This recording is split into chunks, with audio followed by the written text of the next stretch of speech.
Welcome back to the aphorism series. In this video, we are going to talk about aphorism number 56. Aphorism 56 states antipathy. Let us start by reading the aphorism.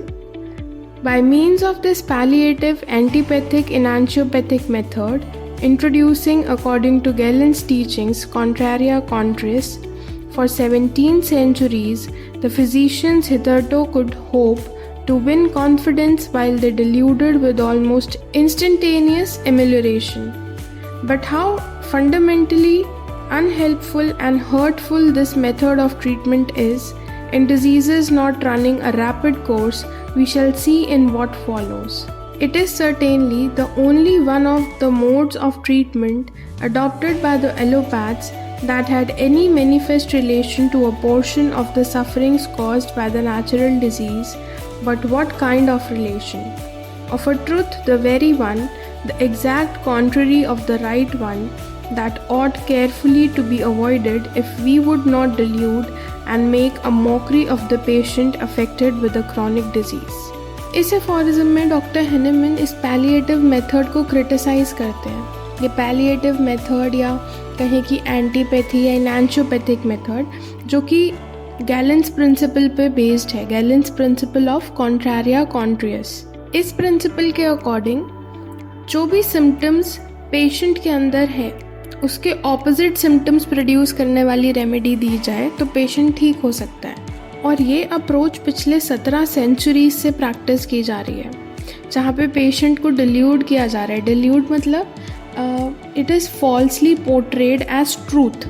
ये सच्चाई नहीं है, ये ठीक नहीं है, ये करेक्ट नहीं है, पर लेकिन पेशेंट डिल्यूड हो रहा है कि जस्ट बिकॉज ये क्विक रिलीफ दे रहा है तो जो पेशेंट का कॉन्फिडेंस है ना वो फिजिशियन में बिल्ट इन होता जा रहा है। इस एनांशियोपैथिक मेथड या एंटीपैथी मेथड को डॉक्टर हेनेमन ने फंडामेंटली अनहेल्पफुल कहा है और हार्मफुल कहा है, स्पेशली इन क्रॉनिक डिजीजेस।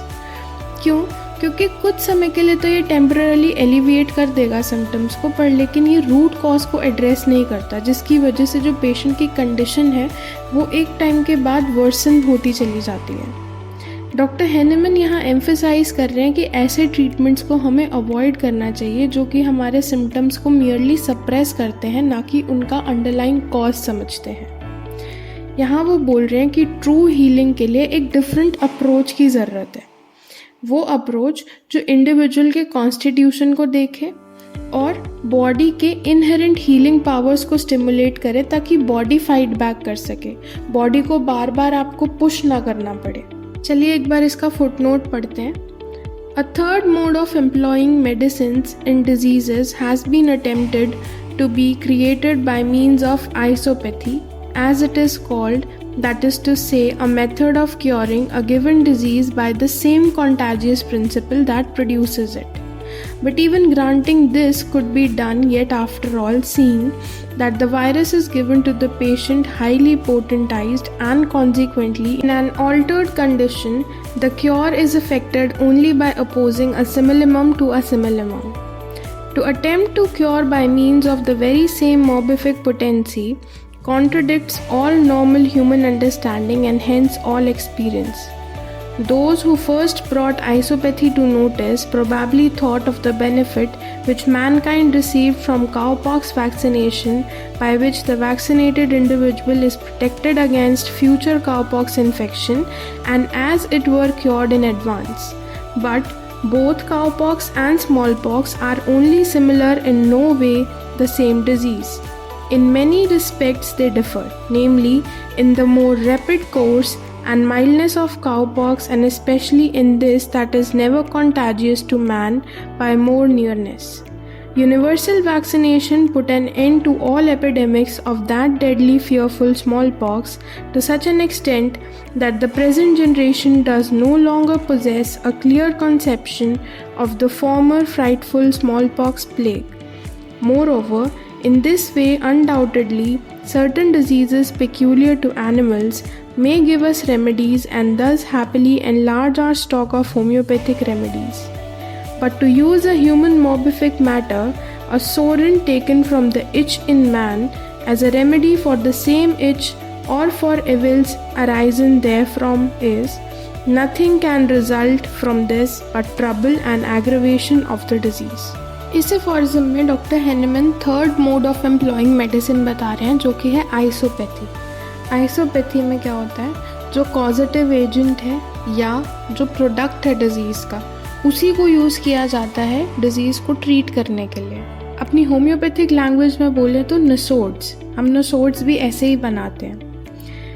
पर यहाँ पे डॉक्टर हेनेमन क्या बोल रहे हैं, seeing that this virus is given to the patient highly potentised, तो क्या होता है यहाँ पे भी जो क्योर है ना वो सिमिलिमम से हो रहा है, क्योंकि ये जो पोटेंटाइज्ड वायरस है ये सिमिलिमम की तरह एक्ट करता है, सिमिलिमम टू द डिजीज।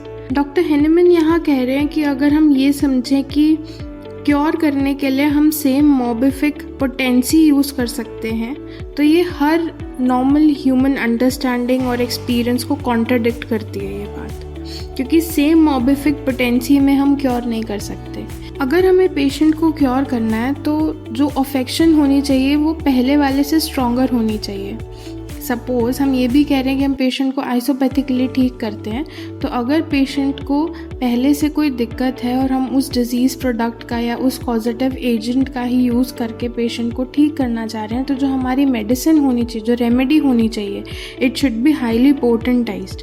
तो ये भी एक सिमिलिमम का काम करेगी। यहाँ डॉक्टर हेनेमन कह रहे हैं कि जिन्होंने सबसे पहले सोचा होगा आइसोपैथी के बारे में, उनको भी प्रोबेबली ये थॉट तब आया होगा जब उन्होंने देखा होगा कि ये जो मैनकाइंड है ये काउपॉक्स वैक्सीनेशन के बाद से प्रोटेक्ट होती जा रही है अगेंस्ट द काउपॉक्स। अब सेम और सिमिलर वर्ड को डिफ्रेंशिएट करने के लिए डॉक्टर हेनेमन ने आगे लिखा कि काउपॉक्स और smallpox they are only similar, ये सिमिलर है पर सेम नहीं है। अब सेम नहीं है, कहाँ सेम नहीं है, ना अपने कोर्स ऑफ एक्शन में सेम है, ना सिवियरिटी में सेम है और ना ही कंटाजियसनेस में सेम है। They are similar but not same diseases. और इसी को समझाने के लिए उन्होंने कहा कि ये जो यूनिवर्सल वैक्सीनेशन है इसने स्मॉल पॉक्स एपिडेमिक्स को परमानेंटली इरेडिकेट कर दिया। अब डॉक्टर हेनेमन ने ये एक्नॉलेज किया कि isopathy might provide remedies from diseases peculiar to animal. जो एनिमल की पिक्यूलियर डिजीजेस हैं उनसे हम रेमेडीज़ बना सकते हैं, जिसकी बदौलत क्या होगा कि हमें होम्योपैथिक मटीरिया मेडिका को एक्सपैंड करने का एक मौका मिल जाएगा। हालांकि डॉक्टर हेनेमन ने यहाँ पे एक पॉजिटिव अप्रोच देखी है कि हम रेमेडीज़ बना सकते हैं from the diseases which are peculiar to animal, पर लेकिन यहाँ पे उन्होंने साथ के साथ एक वार्निंग भी दे दी है कि हम ह्यूमन मोबिफिक मैटर को यूज़ नहीं कर सकते to treat the same disease. जैसे कि हम सोरन यूज़ नहीं कर सकते फ्रॉम द ह्यूमन इच। और डॉक्टर हेनेमन का ये मानना है कि ये जो मोड्स हैं ये कुछ भी नहीं करेंगे except for creating trouble and aggravating the disease. Aphorism number 55 और 56 में हमने 3 मोड्स पढ़ लिए। पहला मोड पढ़ा द एलोपैथिक और द पैलिएटिव मोड, दूसरा मोड पढ़ा द इनैंशियोपैथी और एंटीपैथी मोड, और तीसरा हमने पढ़ा ये आइसोपैथी मोड। अब एलोपैथी तो किसी लॉ पे बेस्ड है ही नहीं, जो कॉन्ट्रारिया कॉन्ट्रिबिस पे बेस्ड है वो है एंटीपैथी, ठीक है, यानी कि ऑपोजिट क्योर्स ऑपोजिट। और ये जो आइसोपैथी है ये लॉ ऑफ इक्विलिया पे बेस्ड है, यानी कि सेम क्योर सेम। अब इनका ये मानना है आइसोपैथी में कि मान लीजिए किसी पेशेंट को बर्न है, उसको बर्न हो जाता है तो उस पर हॉट वाटर पोर कर दो, यानी कि गर्म को गर्म से ही ठीक कर दो। ये एक एग्रावेटिंग कंडीशन प्रोड्यूस करेगा, पेशेंट को क्योर नहीं करेगा। तो that is why doctor Hahnemann is criticising these methods. एक बार इस एफोरिज्म की एक्सप्लेनेशन रीड कर लेते हैं। Dr. Henneman criticizes the palliative method which involves treating symptoms with remedies that produce effects contrary to those of the disease as taught by Galen's principle of contraria contrarius.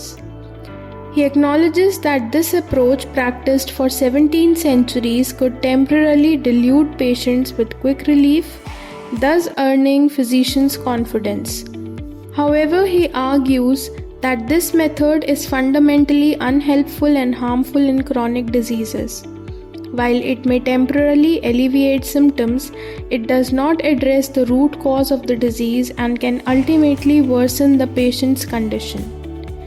Dr. Henneman emphasizes the importance of avoiding treatments that merely suppress symptoms without addressing the underlying disease process. He suggests the true healing requires a different approach, one that considers the individual's constitution and seeks to stimulate the body's inherent healing powers. This critique reflects Dr. Henneman's central tenet of homeopathy, which advocates for the use of remedies that produce symptoms similar to those of the disease Similia similibus curantur, rather than using treatments that merely suppress symptoms. That's all in the video. Thank you for watching.